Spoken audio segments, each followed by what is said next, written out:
Okay, today is January the 21st, 2009. My name is Tanya Finchum. I'm with the Oklahoma State University Library, and we're conducting an oral history project called Women of the Oklahoma Legislature. And today I'm with Coody, who's in the House of Representatives, representing District 64. Yes. Was elected in 2004. Yes. And continues to serve. Yes. So thank you for joining me today. And let's start by having you tell us a little bit about your childhood, where you were born, that type of thing. All right. I was born in Shreveport, Louisiana. I lived there until I was 12 years old. My parents divorced when I was 4, and my mother remarried when I was 9. And when I was about 12, we moved from Shreveport to San Antonio, Texas, where my dad was stationed at Randolph Air Force Base. We lived in a little town called New Braunfels for a couple of years before we moved to the base. And when we moved to the base, then I was able to go to Alamo Heights High School in San Antonio. And I graduated there. And after I graduated, I attended Hardin-Simmons University in Abilene, Texas, and graduated from there with a Bachelor of Arts degree in speech and drama and a minor in English, and earned a secondary teaching certificate. Before I went to college, I met my husband, met him on a blind date. Dale Coody from Oklahoma came down to San Antonio with a friend of his who dated a friend of mine, and we met and dated that summer, and then he decided he would go to Hardin-Simmons University too, and so we dated when I was a freshman. He had already had a year of school and came there as a sophomore. Did you get married while you were in college? No. Actually, I'll have to tell you the story of how he decided to go to Hardin-Simmons. He happened to ask me as we were visiting where I was going to school, and I told him Hardin-Simmons University, and I said, "Where are you going to school?" And he said, "Hardin-Simmons University." He'd never heard of it before. But when I arrived on campus, he was waiting there for me and helped my dad move me in. And so we dated all of my freshman year. After my freshman year, my father was transferred to Tachikawa Air Force Base in Japan. And I wanted to stay there at Hardin-Simmons because I loved it there. But my mother said that no 18-year-old daughter of hers was going to stay in the United States while she went to Japan. And so I joined my mother and my dad and my little sister, who was 11 years younger than I, and we went to Japan. My dad was stationed at Tachikawa Air Force Base, which was about 30 miles from Tokyo, and we lived on Showa Air Base. We bought a home there. It was a 3-bedroom home, and it cost us $3,000. And that was one of the most wonderful years of my life.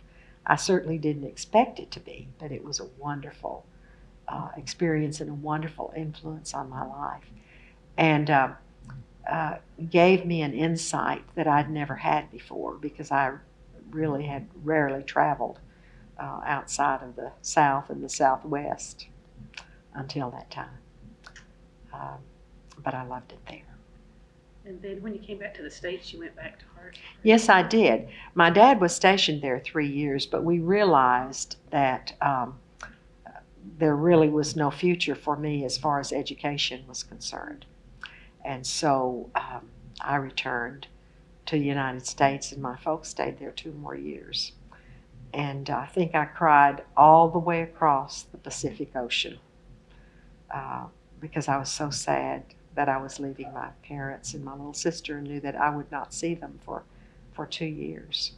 It was a very hard thing to do, but I knew that I wanted to come back get my degree at Hardin-Simmons. And so I did. And enjoyed the remaining 2 years and a summer in graduating from Hardin-Simmons. While I was a student at Hardin-Simmons, I had the opportunity to serve as a summer missionary in Hawaii. And part of the reason I was allowed to go there was because of the experience that I had had in Japan. And so I was selected to go there and spend the summer there. I think I spent 10 to 12 weeks there. I stayed in Hilo and lived with a missionary, a lifelong missionary, and served in the Canoli Baptist Church in Hilo. And it was an experience that I'll never forget. It was a wonderful experience. And then you came back and taught, or well, with your degree? When I graduated from Hardin-Simmons, I was already engaged to be married to Dale Coody, whom I had met 4 years before. And so we married in August. And it took me a little longer to graduate. I had to go through that summer to graduate because of my year in Japan. And so we actually married about 2 weeks before we graduated. And my husband was called as the music and educational director at First Baptist Church of Seagraves, Texas. So we spent our first year there, and I was named as a teacher at Seagraves High School.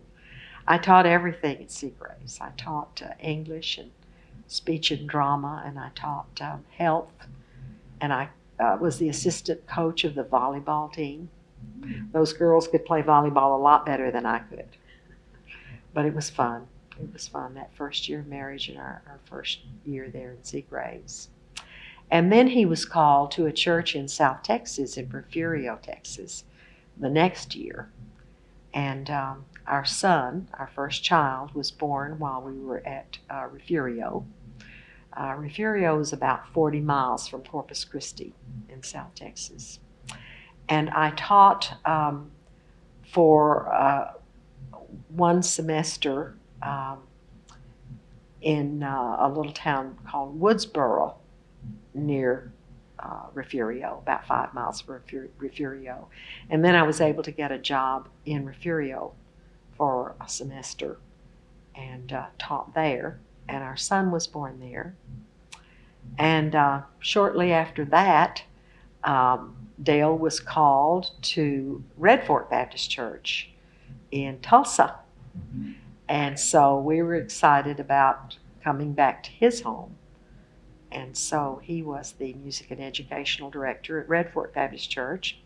And I taught in nearby Berry Hill. Taught English and speech, and was the junior high librarian and the senior high librarian there. So it was a varied experience for me, and I really enjoyed teaching there. And incidentally, the Speaker of the House, Chris Benge, was just a little baby in the nursery at the church where we served when we were serving there.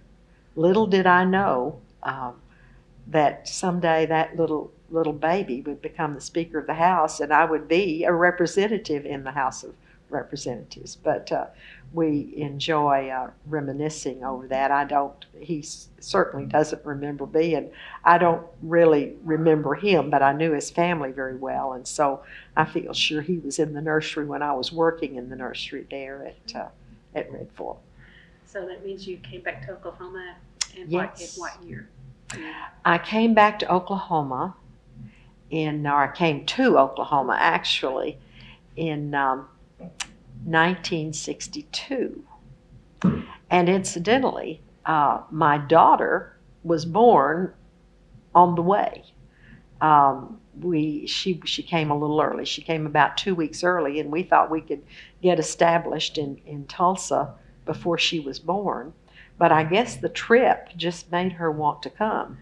And my husband had brought me to halfway between Refugio and Lawton, where his parents lived. And then his parents picked me up there, brought me home. And the second night that I spent with them, I was going to wait, for a few days for him to come up so that I wouldn't have to make that long trip when I was so close to having a baby. And during the night, my little daughter Nina made it quite evident that she was going to be born. And so my mother-in-law rushed me to the hospital, my never having seen the doctor who was to deliver her. And we got there about 5 in the morning, and I think she was born about 6:30. So she came very fast. She was born in Lawton. Well, she's a native Oklahoman. Yes, she is a native Oklahoman. She is. She certainly is. And have you lived here since? Well, for most of the time, my husband was called to Trinity Baptist Church in Lawton in 1963 when our children, Jeff was 3 and Nina was about a year and a half. And so we went to Trinity Baptist Church in Lawton. And that was in 1963, and we have lived there most of the time since that time. 40 years. Yes, yes. And then you taught school there too, I'm assuming? Well, yes, I did. I was employed at Tomlinson Junior High to teach 7th grade English. In fact, I went there to substitute for a teacher who was very ill. And I taught as a substitute for 3 days when the principal asked me to stay because the teacher was not going to be able to come back. She was too ill to come back. So I taught there at Tomlinson the rest of that year. I taught at Tomlinson for 1 year. And then I decided that I wanted to stay home with my children. So I quit my job and decided to stay home with my children. And then I discovered that I really wanted to continue teaching. So I was employed at Central Junior High, teaching 9th grade English and speech, and taught there for 2 years. At the end of that time, my husband was invited to come to Honolulu for a revival, for several revivals. And so we just decided we would take the children over there with us. Our son was in the 1st grade, and his teacher, Miss Bernice Wilson, said, "This child does not need to go to Hawaii for 3 weeks. But since you're going to go, I want to give him all of his lessons to do while he's over there." So she gave him his lessons, and he would do his lessons over there, and then we'd send them back into her at the end of each week. And so we did those revivals. And then the pastor of the church asked Dale to stay there as the music and educational director for the rest of the year and help them with their choir and with their educational program, their Sunday school program. So we stayed there, and his mother, my mother-in-law, had to send all of our things to us, our clothing, because I'd only taken enough clothes for 3 weeks for all of us. So she just packed up all of our clothes, bless her heart, and sent them to us. Rented our house, furnished, while we were there, and sent us some things to wear. Incidentally, when we first arrived in Honolulu, I had no idea, it was in November, and I had no idea that it would be warm in November. And I went in a wool suit and was just all ready to spend those 3 weeks in winter clothing. Now, I had been to Hawaii before, but it was in the summertime. And so there was no question about the clothing. And when I discovered I was there with no clothes to wear for the revival, I had to go to the store and buy some clothes for all of us to wear that would not burn us up during those revivals. But anyway, so we remained there for all of that year, and he helped them with their music and educational program. And then that next summer, and Jeff attended school there, I might add. He attended first grade at the um, at a school, at a Baptist school, and got a very good education there, so he could quit doing Miss Wilson's work. She was satisfied to send all of his work to him for the whole year, but we finally relieved her of that responsibility because he was able, of course, to enroll in a school there. We did come back to the United States after, or at least to the mainland, after that experience, and Dale, I'm going to have to stop and think now what we did here.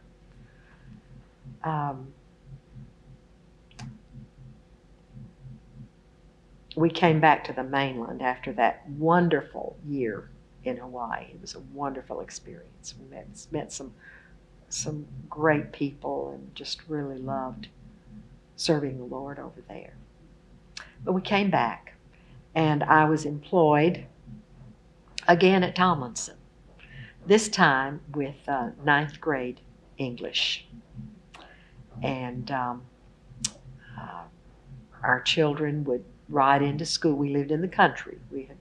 We had bought an old house, some land out in the country, and had an old house on it. We remodeled it, and every day I would drive into Lawton, and my children would come with me, and Jeff would go to school. He went to Garfield School, and Nana was in kindergarten at first, and then when she started school, we started there. She started at Garfield.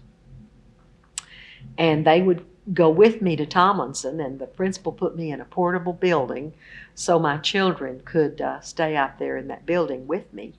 And then they would walk a block over to their school, Garfield, and then walk back and stay with me until it was time for us to go home. And at that time, my husband was in full-time evangelistic music, and he would go to revivals, and then we'd drive to wherever he was on the weekend, and we'd sing together and stay there for the weekend, and then we'd come back, and we'd go to school during the week, and then on weekends he would either pick us up and take us with him, or we would drive out there. So we had an adventurous life and a very busy life, teaching and going to school all week, and then singing in revivals on the weekend. Got to see some of the countryside. Oh, we did, and it was fun and very worthwhile. And our children grew up learning to meet people and never knew a stranger because of that. I taught there at Tomlinson for 7 years, and then I was, during that time, I went to OU and got my master's degree in counseling, guidance and counseling, and continued. I enjoyed it so much that after I got that degree and my certification in guidance and counseling, I decided I wanted to do some psychology. So I continued going to OU and worked on a certificate for a psychologist.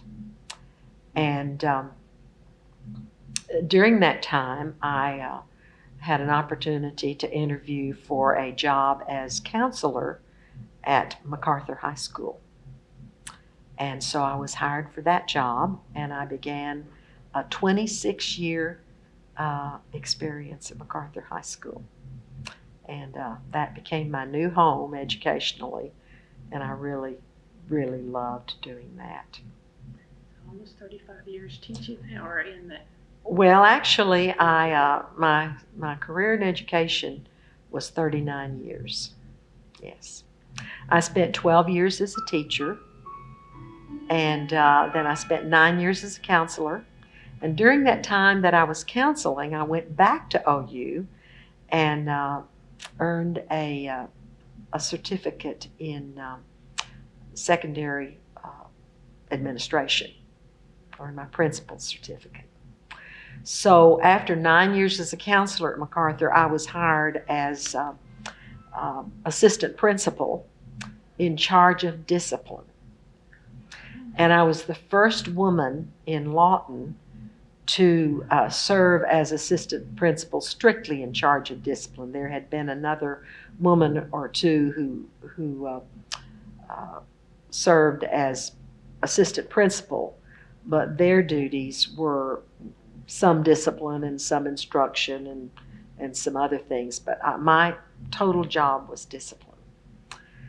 And I served there at MacArthur as the assistant principal in charge of discipline for 6 years.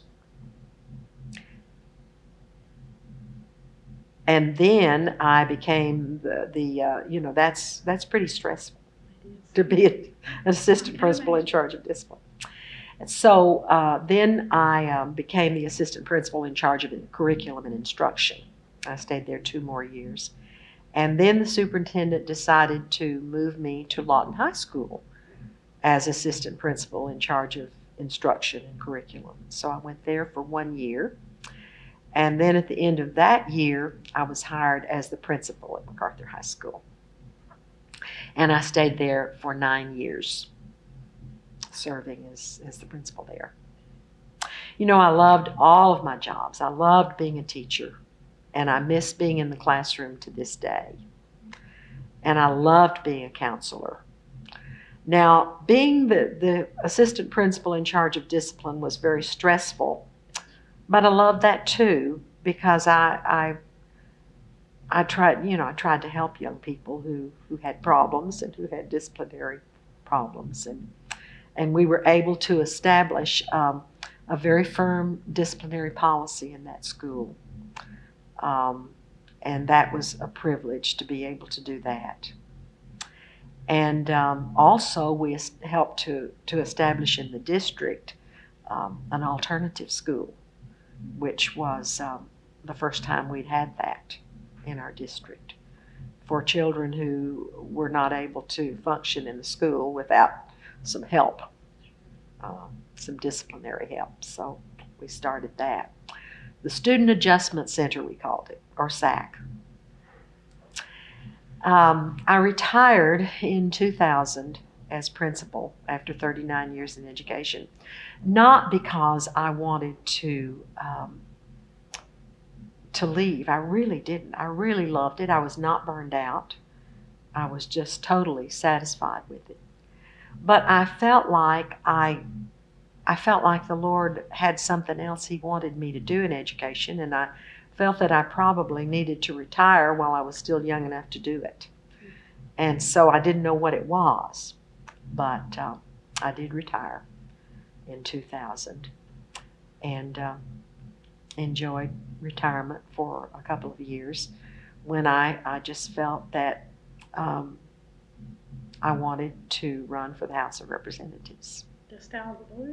Or? Well, no, it was not really just out of the blue. I'm a Christian, and I have always tried to do what the Lord wanted me to do. I felt that I was called to be a teacher and a counselor and a principal, and I felt that the Lord was calling me to run for office, and I didn't know whether I'd win or not. I knew He'd take care of that. And so I did run in 2002 for the House of Representatives, and I lost, which was okay because I just left it up to the Lord to tell me, what I should do. And so I was perfectly happy to continue in retirement. But at the end of those 2 years, I still felt that He was leading me to run. And the interesting thing is, I ran as a Democrat the first time I ran and lost. I'd been a Democrat for 45 years. I'd always been a Democrat. When my husband and I registered, we registered as Democrats. We never thought about anything else. Our parents were Democrats, our grandparents, and everyone was a Democrat. But during those years, I realized that my beliefs, which didn't change, were not the same as certainly the national platform of the Democratic Party. In fact, my children registered as Democrats when they were old enough to register. I mean, my children registered as Republicans when they were old enough to register, and they always told me that I was a Republican. And I said, no, I'm not a Republican. I'm a Democrat. I'm an educator, and you can't be an educator as a Republican. Well, after I became a Republican, I found out that there were a lot of educators who were Republicans. I just hadn't known it because I thought everybody was a Democrat. I felt that I should become a Republican before I decided to run again. I knew that I had to make a change because I had realized in running before as a Democrat that I did not, my philosophy was not that of what I felt was a change in the Democratic Party. And so I became a Republican. And then after that, I decided to run for office again in my new role as a Republican. So in 2004, I ran for office, and this time I was elected. Did you use different campaign strategies between? Yes, when I first ran, I pretty well did it myself, along with a lot of people who helped me, a lot of dear educator friends, and a dear man who was the father of some of my students at MacArthur, who sort of guided me in running for office. And we just did it, we just knocked on doors and visited people.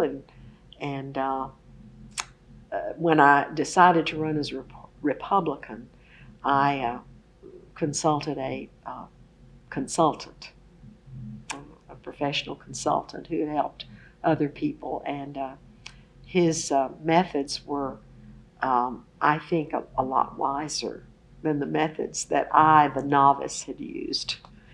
And so he really helped me a lot. And again, I had so much help from friends who really helped me a lot. But the main thing I did was to just knock on doors and tell people how I felt. And my district is only 29% Republican. But most of the Democrats in that district are conservative Democrats, just as I had been. And when I would knock on their door and tell them my story and what I felt and what I believed politically, most of them said, that's just the way I feel. So we really weren't that different, the conservative Democrat and the brand new Republican. And did you have opponents? Yes, I had an You did the opponent. first time, Yes, I did. I had an opponent. was it an open seat or was It was an open seat at that time. The first time I ran against a 10-year incumbent. And this time it was an open seat because he term limited. Okay. And I ran against a very experienced politician. He'd been a senator and a representative for, I believe, about 20 years. He had been out for a while, but there was no doubt in the mind of anybody in town that he would win, and he was very heartily supported by the people of my district. But I didn't know any better than just to get out and knock on doors. Again, I felt it's what the Lord wanted me to do, so he would decide whether I was going to win or not. And incidentally, this gentleman was a very fine man. Very fine man. I have never had a race. I've run in three campaigns. I've never had an opponent who ever treated me ugly or was ever, we just didn't have campaigns like that. They were always very, very nice, and they were all nice people, and I just never had anything like that. And I was so grateful for that because I don't like things like that. We'll talk a little bit about election night, the second one. All right. Okay. Well, even though I know that even though I knew that the Lord would determine whether I won or not, and I was perfectly satisfied with that, I felt that since he was so heartily supported by most of the leaders in my district, that he would probably win. And when the returns started coming in, he would be ahead of me in most of them. But you know, the interesting thing is when they announced my precinct, which is the largest precinct in my district, and it was a precinct that contained my high school where I'd been principal, and the housing areas where my students lived and their parents lived. It was an overwhelming victory in that district. And then in the other districts, he won most of the others by just a few.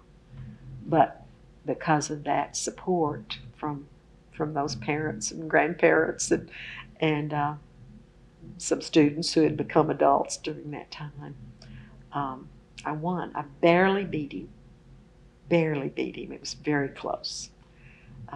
But I just couldn't believe it. And of course, there were TV cameras there, you know, watching the returns, and they were there when it was announced that I was the winner. And they said, "Well, how do you feel?" And I said, "Well, I guess I won." Or I think I won, or something like that, because I was very surprised and very thrilled and very honored that I would be selected to be a member of the House of Representatives. It was such a thrill and such an honor. It was overwhelming, just overwhelming. It was very scary because, of course, I'd never been involved in politics of any kind. And here I was. But I knew in my heart that God had selected me to do that. And so I knew that he would see me through it. Now, it was interesting that the very thing that I thought was really a sacrifice in a way, because keep in mind, I really liked retirement. It was really fun. And by that time, I had a little grandchild, and I loved being with her. So I really felt that it was a sacrifice that I was happy to make because the Lord led me to do it. But my very first time to come to the Capitol,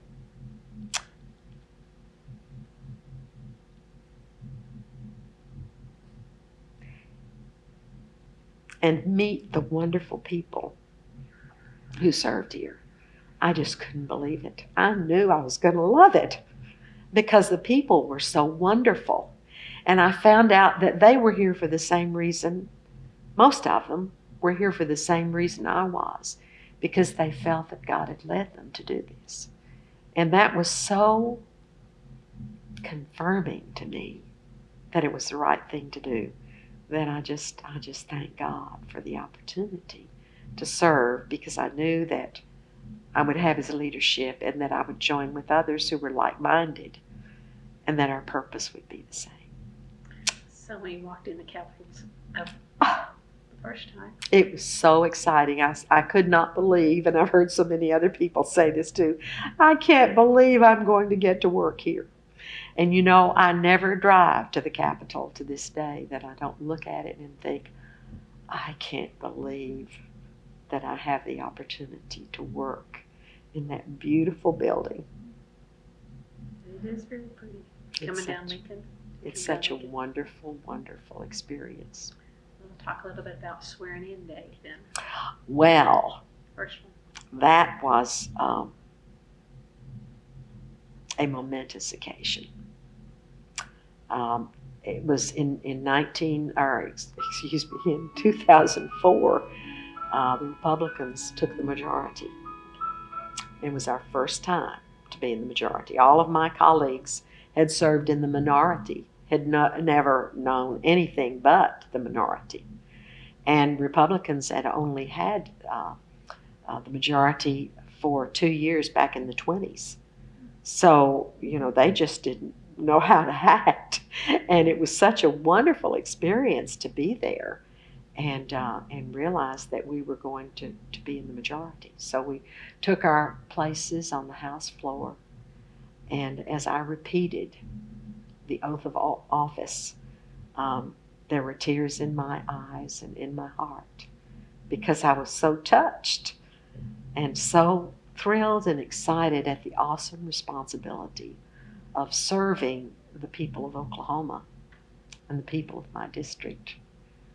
And who all was in the gallery for you? Well, my family, my entire family was there, and we had our picture made. We also there was a young man who had graduated from MacArthur, who helped me a lot in the campaign, of course, with many others. And there were many others, in the gallery as well, who came to see me sworn in. But in the picture that we had made following the swearing in ceremony were my family, my son and his wife and their little girl, Addie, and my daughter, Nina, and then my husband and I, and then Josh, my wonderful student friend, and then Don Arms, because he came 2 years before I did, and he also graduated from MacArthur. So he was also then and now very special to me. I had been his counselor in high school, and we often joked about the fact that I was his counselor years ago, but now he was my counselor and my mentor because he arrived here 2 years before I did. Were you the first woman to win from your? Oh, yes, yes. I was the first Republican to hold my seat and the first woman in that area. Certainly the first woman to hold that seat. So that was a great experience. Well, other than him, Arms, did you have anyone else that you used as a role model or that mentored you the first year or so? Oh, yes. Oh, many. There were many. Our speaker, Todd Hyatt, was a great inspiration to me. Chris Steele he's now our speaker pro tem, and he was a great inspiration to me. He mentored me when I first wrote my bills. I went to him for advice, and he would tell me if a bill was just a little too far out, I was asking for a little too much, he'd tell me I needed to tone it down a little bit. So I did. He was a wonderful, wonderful guide. Lance Cargill was a good friend. And there were many others who were who just inspired me a great deal. Pam Peterson, who served 1 year longer than I did, and Sue Tibbs, and Susan Winchester, and Odelia Dank. And there were just so many women who were inspirational to me. And I believe that there were, I think, 4 of us maybe who were freshmen together who were women. Sally Kern, Lee Denny, Marion Cooksey, and I were all new legislators. I'm trying to think. I believe there were 4 of us in that class. And so we became good friends and stuck together with the women who were already here. And that was such a pleasure. Lisa Billy was another one. There were 5 of us. And we all had similar philosophies of life, though we all 5 came from different backgrounds. And we've been good friends. We're all still here. All of the new ones are still here. And so I've enjoyed serving with them. Now, Susan Winchester has left. Of course, she was Speaker Pro Tem, but she has left now, and Odelia Dank, term limited out. But these women were a great influence on me and still are. Still are very good friends. Do you see some of them outside of the office? Oh, yes. Oh, yes, I do. Yes, I do. Did you notice any gender differences when you came by 2004, there's probably not that many as there were earlier. Well, I don't remember exactly how many we had that year, but there weren't very many of us. We have one of the smaller percentages of women, I think, in the United States. And so there weren't very many of us. Yes, certainly. Certainly.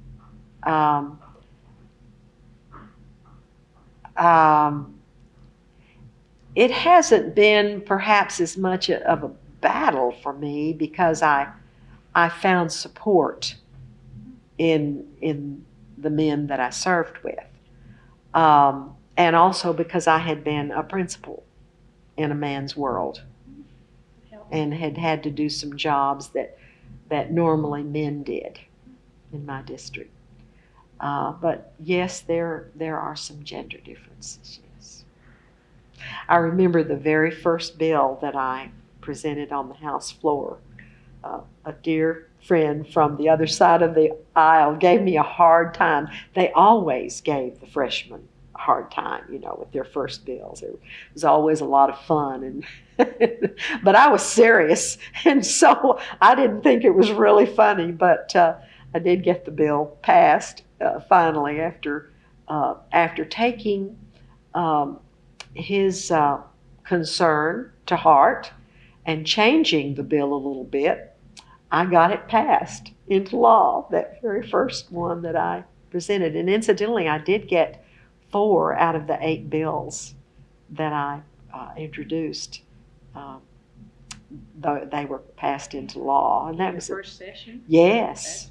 Yes, that was a big thrill to get 4 out of 8. So that was exciting. You want to talk about what they were? Well, yes. If I can remember what they all were. One was this very first one that I presented was a request of a judge in Lawton, and he had asked that CLEAT certified bailiffs in the courtroom be allowed to wear a gun, so that if there was ever a problem. This was a time when, while we hadn't really had a serious, noteworthy problem in Lawton, all over the United States, you were reading about problems in the courtroom. Sometimes, a lawyer might be killed, or a judge might be killed or injured in some way because of a criminal with a weapon of some kind. And he felt that a bailiff who was CLEAT certified and licensed and authorized to carry a gun, that could be helpful in a situation like that. And so we got that passed. And the Senate passed it, and the governor signed it. And so that was a big thrill, and I think a very important bill, and very helpful to our courtrooms and our judges and our attorneys and our citizens who are in the courtroom. Another one was a bill that would that encouraged schools. It didn't require it, but encouraged schools to teach character education. That's very important to me, that our children learn, develop good character, honesty and integrity, and dependability, responsibility, industry, hard work. And so it was just a bill that would encourage young people to develop character. And it passed? Oh, yes, it passed into law. Another one was a bill that Susan Winchester asked me to carry for her, and it was to decrease the amount of paperwork that teachers had to do in schools, so that they could spend more time teaching and less time doing paperwork. And of course, this would be the encouragement of electronic reporting and things like that. And it passed. And let's see, there was one other one. I can't remember what it was. That's a pretty good percentage though, for your first semester or first session. It may have been the most important one, but right now I can't think of what it was. But it was exciting to get 4 bills passed. Well, the next time that you ran, did you have an opponent? Let me go back to that just one moment. Okay. I remember it was a very important one because I grew up in a military family. The military are very important to me, and military families are very important to me. And we are a military town. Fort Sill is located at Lawton, and we have many military people. We have many retirees. And I just felt, and no one asked me to carry this bill. No military person asked me to do this. But I just felt that we ought to do everything we could to help our veterans and our military retirees to be encouraged financially. And also I felt that it would bring more military people to Oklahoma to retire. And so I asked that military retirees not have to pay any income tax on their military retirement pay. And I learned that it probably would not pass, nor would the governor sign it if it was 100% exemption. So I was told that I would need to reduce it to 50%. So reluctantly, I reduced it to 50% because I wanted to at least give them some help. And surely enough, it did pass, and it was signed by the governor that the military retirees would not have to pay income tax in Oklahoma on 50% of their retirement income. Have you noticed if that's resulted in more people coming? Yes. Has it? Yes, it has. I've been told that because of that, more people are coming to Oklahoma. Then I believe it was the next year, perhaps, that I ran a 75% exemption, and that passed into law. So currently the law states that 75% of military retirees don't have to pay income taxes in Oklahoma. And yes, it has resulted in more retirees coming here. You don't try for 100? Well, yes, I did. I No, did. I I know. believe last year I did, and didn't get it. It passed through the Senate, through the House, probably unanimously, but I was not able to get it passed there. And so I had the bill again this year, but I had so many bills that I asked a friend who also has military people in his district. He's a new legislator. I asked him if he would carry that bill, and he said he'd be glad to. So I will be supporting him heartily as he carries that bill. Well, have you had any major disappointments? Well, it's always a disappointment when a bill doesn't pass, because if I run a bill, it's because I really believe in it and I really work hard to get it passed. So that's a disappointment.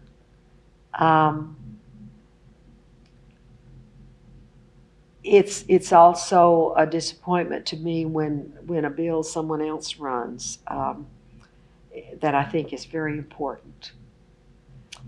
And often that is a bill regarding family values and things of importance to our families and the people of Oklahoma. And that's always a disappointment when it does not pass.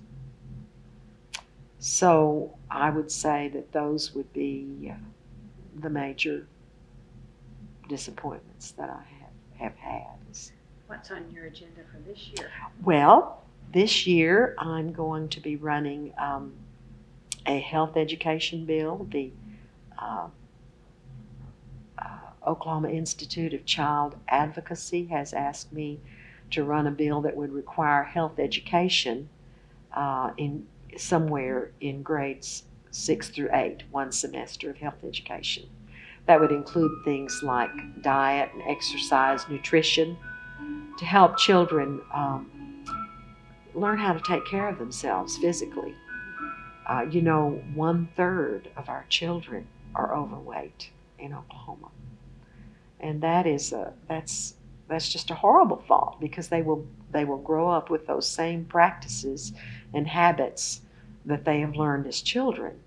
And if they can learn early in life what they need to do to take care of themselves, I think that will be extremely important in carrying over to their adult lives as well. That is one of the bills. Another is a bill that would help the mentally ill to get treatment that would be long-term treatment rather than just 3 days, which is not long enough, if someone is mentally ill, before they commit a crime.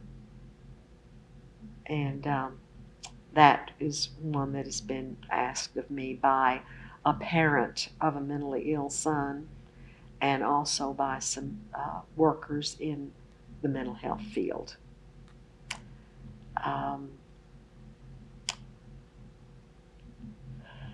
I would like to share with you some bills that I have run in the past that were important to me. One was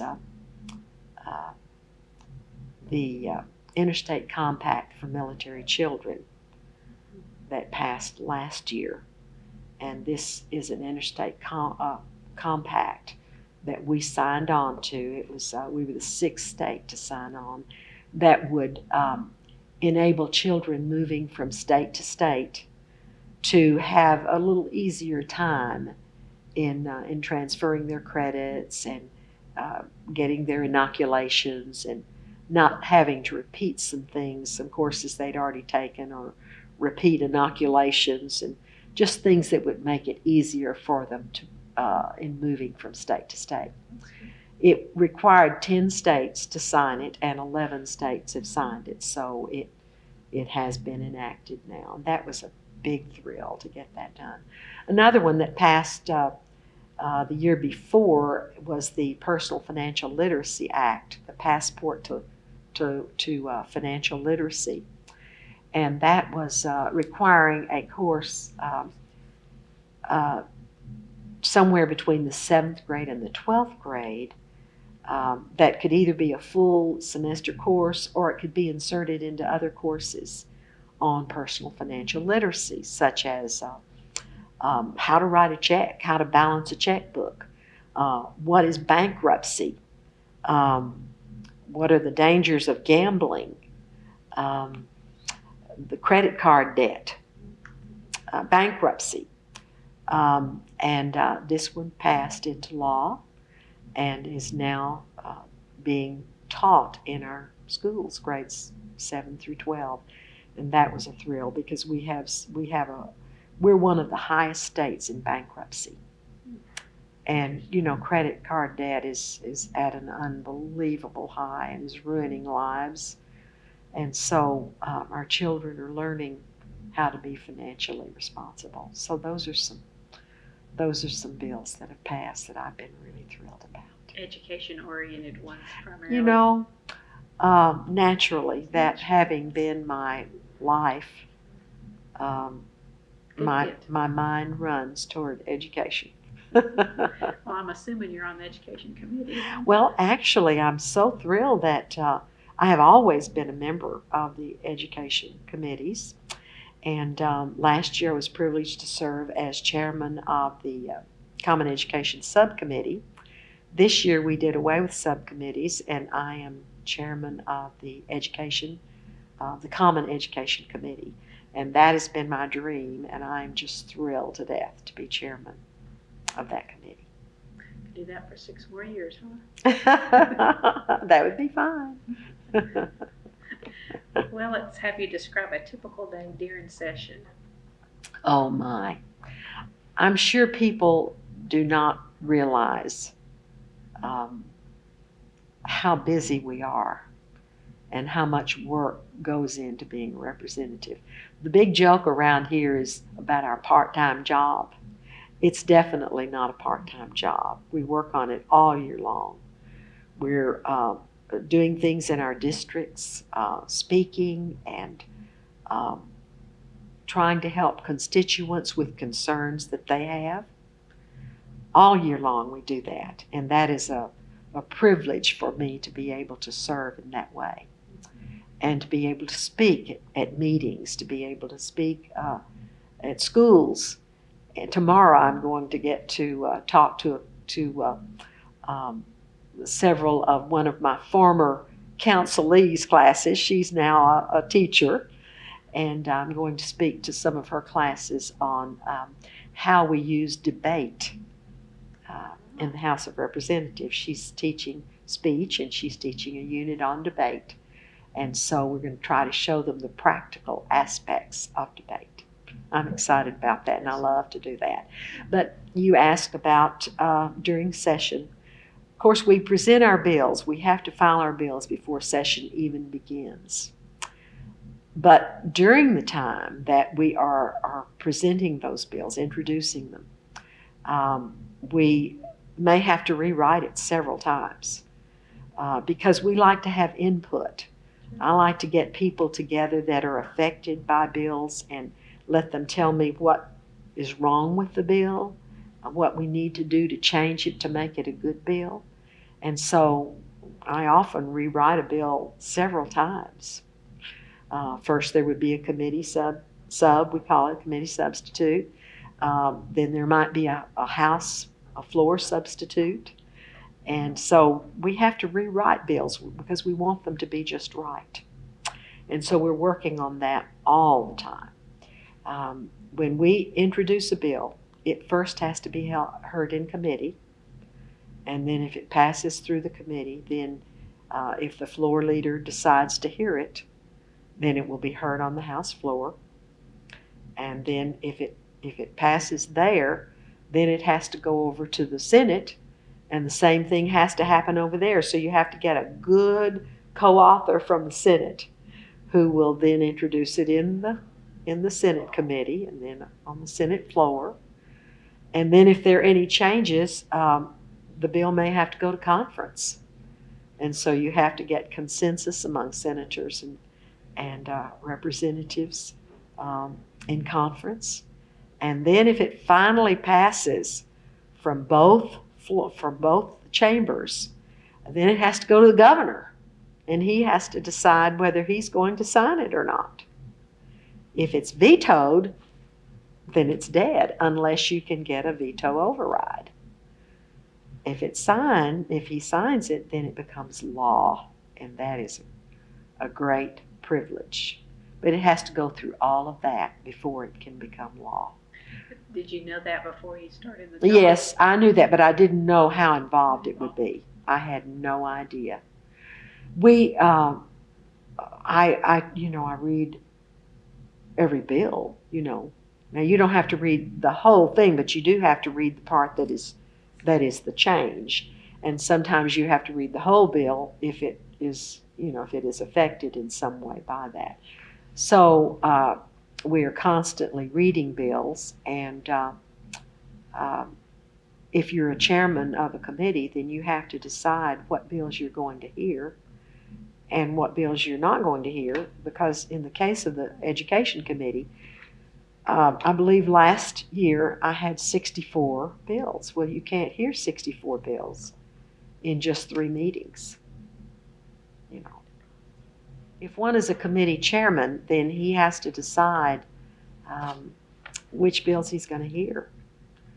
And if you have a committee, as I do, the Education Committee has so many bills that you can't possibly hear them all.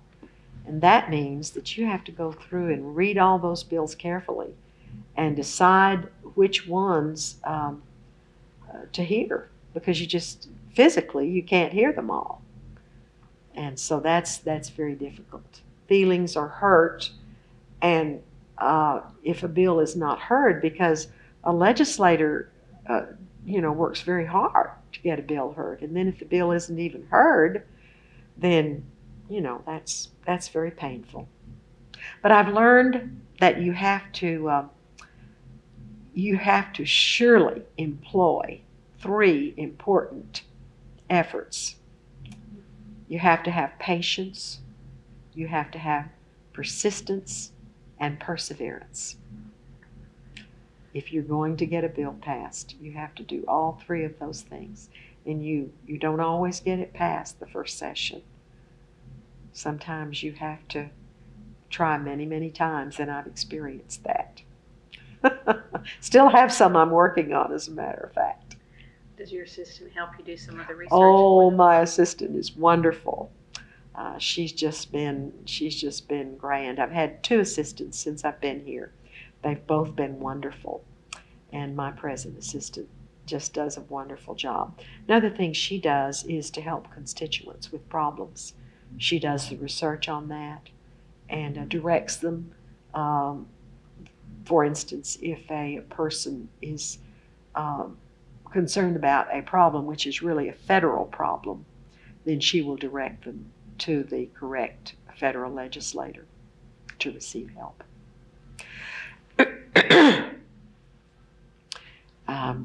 And so she's a great help to me. Also, our staff is just wonderful. We have staff attorneys, staff research people, staff writers who write our bills in the correct legislative language. And they're so experienced and so knowledgeable about the legalese and the correct way to write a bill in order for it to do what you want it to do. So there's so many people to be thankful for. And of course, fellow legislators are so helpful. We try to help each other all we can. And so fellow legislators have been very helpful. Our leadership, our speaker pro tem, the floor leader, the whips, are all just a wonderful help to me. And I'm so appreciative of that. Do you have an opinion on term limits? Yes, I like term limits. And of course, I can say that as a fairly new legislator. I probably would never have been able to be a legislator if it hadn't been for term limits, because I won in an open seat. And it's very difficult to beat, a lifelong legislator. And so, and another thing is, I believe in citizen legislators. And I believe when you have someone who has not been a lifelong legislator, has had experience in the real world, I believe he brings a more valid approach to legislation. He knows what it's like to live and work in the real world. We have teachers, we have attorneys, we have business people, we have veterinarians, we have doctors who are legislators, and they know what the real world is like. And I think that brings an entirely new point of view to legislation. Well, if a woman comes up to you and asks your advice about whether or not she should run, what would you tell her? Well, only she can make that decision. But I would say, unless you really feel that this is what you are willing to dedicate your life to, then you don't want to do it. A lot of people think it's just a romantic, exciting thing, but it's not that at all. It is exciting. It is very exciting, and it's a wonderful privilege to be here. But it is a lot of work, and you give up your private life. You give up time at home with your husband and your children and your grandchildren. You give up that. If you're retired, you give up the retired life because it's not a part-time job; it's a full-time job, and so you need to be dedicated to do it. You need to be sure that your spouse fully supports what you want to do. And my husband, I never would have run had it not been for my husband. He wanted me to do this. And he fully supported me. He was my sign man. He put all the signs out. He's knocked on doors for me. He has driven me around to all the houses to knock on the doors. He drives me up here every week and picks me up so that we can have more time together. And so it has to be a family affair. So you live here in town during session? I do. I have a room here in town where several of us legislators stay, and A hotel or a breakfast? it's a hotel. It's a hotel. It's actually it's the Character First Training Institute, and this is an organization that trains people all over the United States in the building of character. They do educational seminars, and they have the old Holiday Inn downtown. They've converted to their institute, and they have allowed legislators to stay there. And I love it. The people are just wonderful. They're just very kind and good people. I feel very safe there, and really enjoy staying there. I stayed there the whole time. Roomies, or not roomies, but hallmates? Yes, hallmates, right. Yes, I have a room by myself because my husband comes up and stays with me. But I enjoy the people that stay up there because they're fellow legislators, and we enjoy each other's company. What do you usually do for meals if you're in a...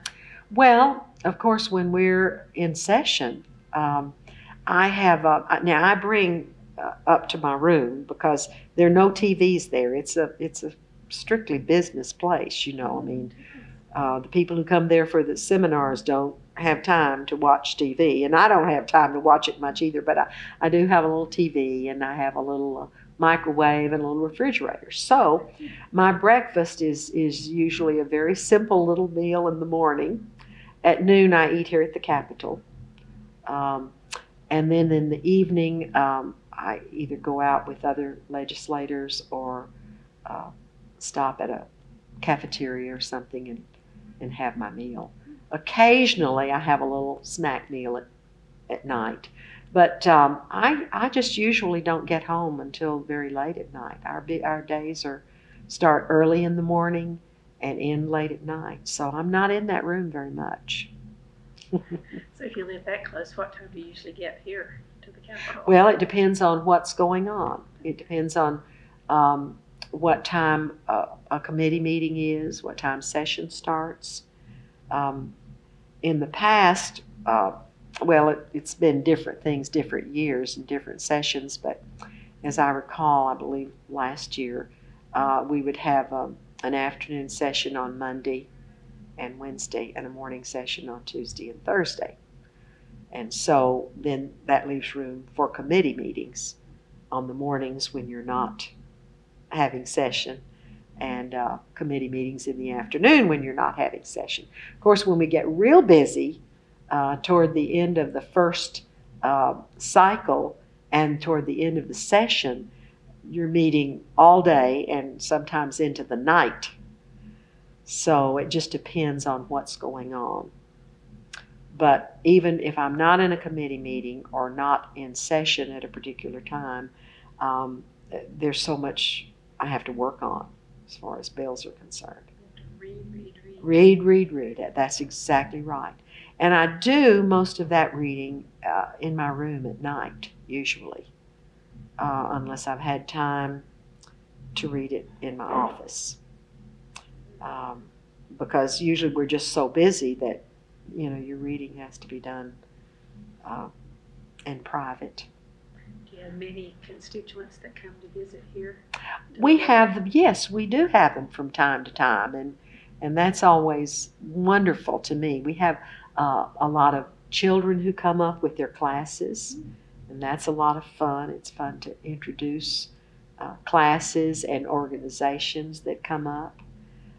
So yes, I have quite a few constituents who come up. That's always fun. We have our picture made together, and we visit. You know, there are a lot of student groups and teacher groups, and veterans come up too.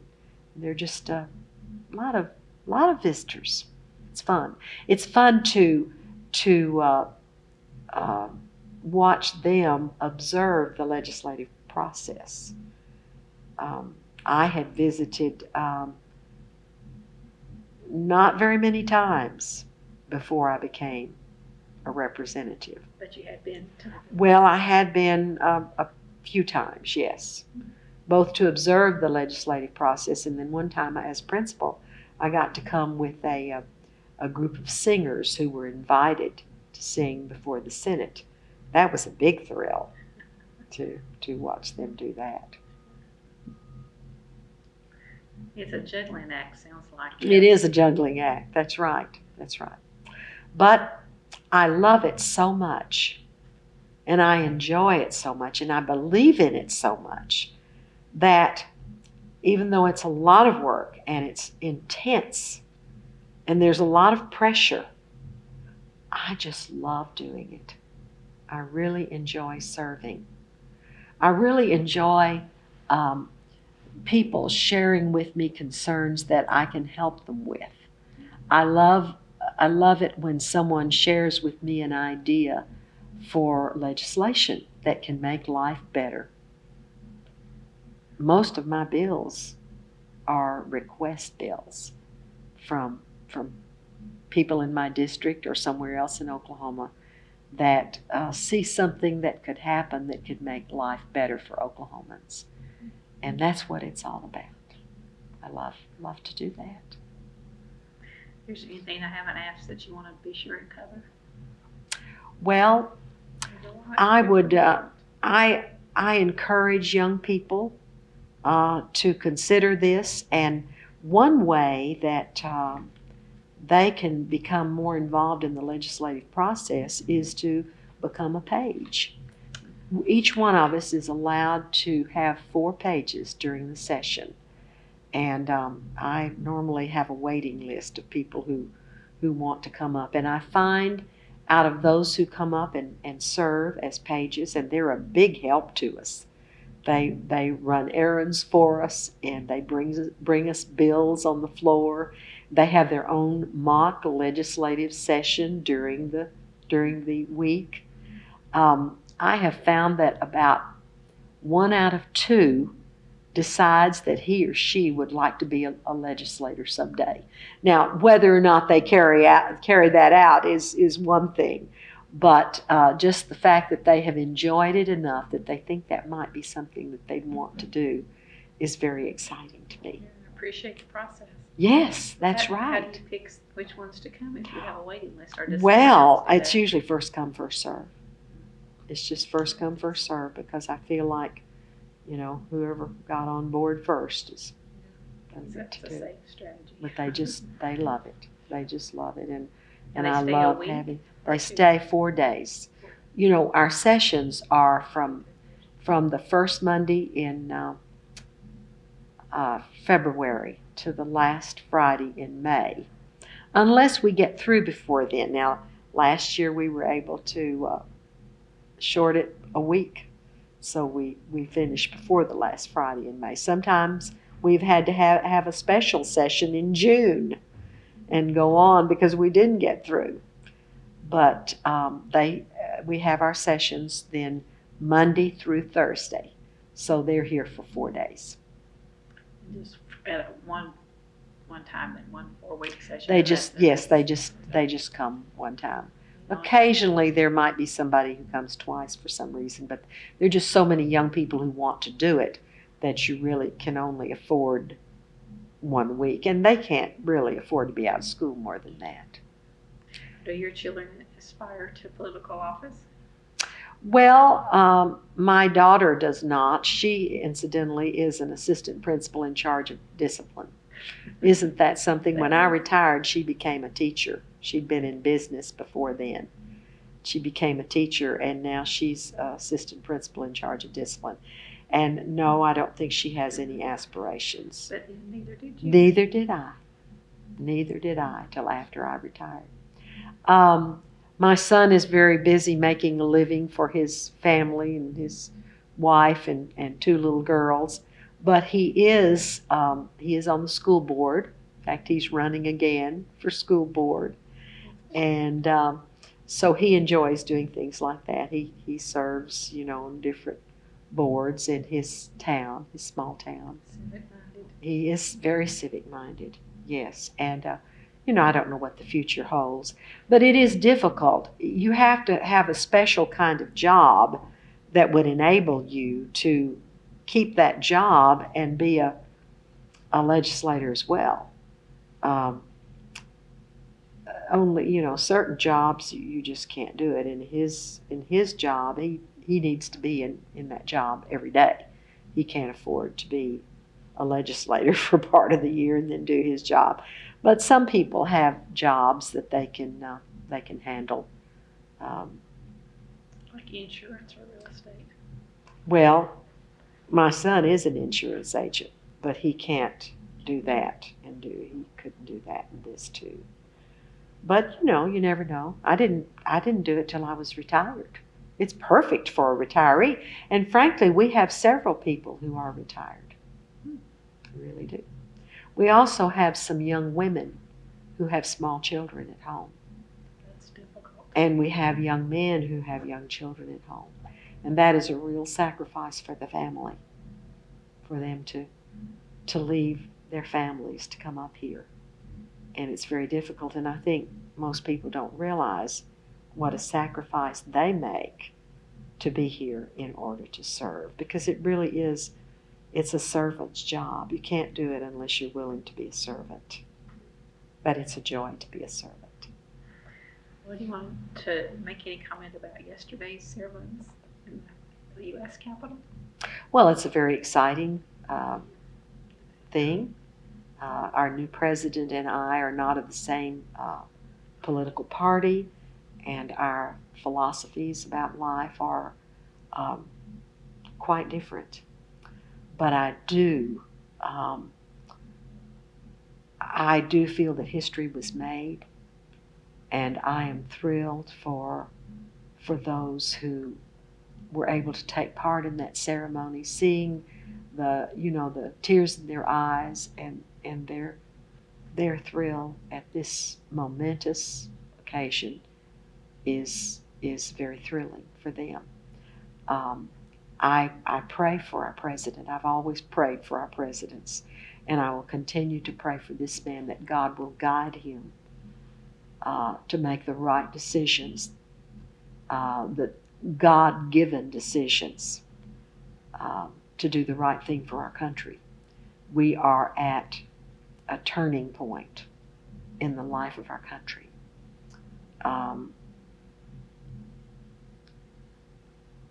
America is a Christian nation. And I believe that when I vote for legislation, I want to be sure that it is always a policy, a law that is that God would be pleased with. And there are things that are going on in our nation today that God is not pleased with.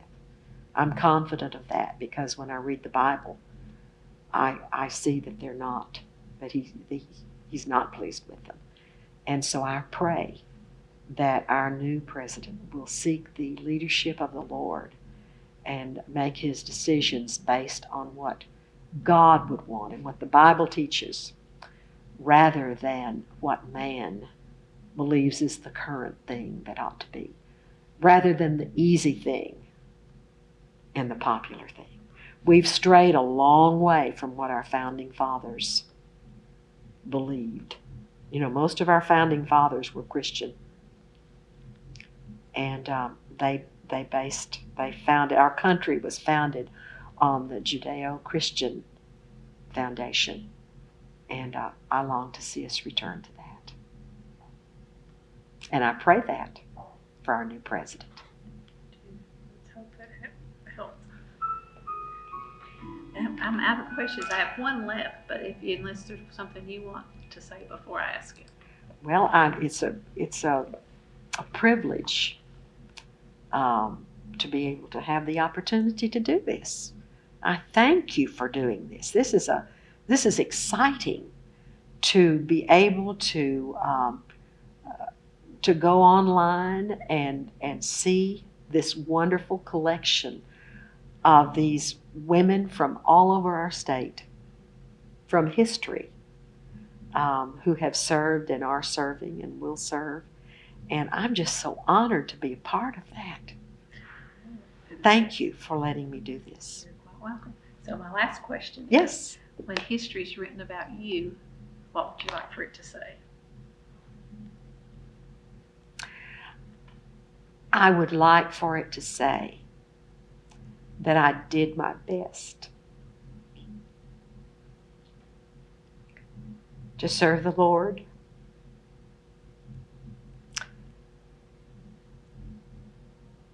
and make decisions based upon His guidance and leadership. So far, so good, right? I hope so. Thank you. Thank you very much for your time. Thanks.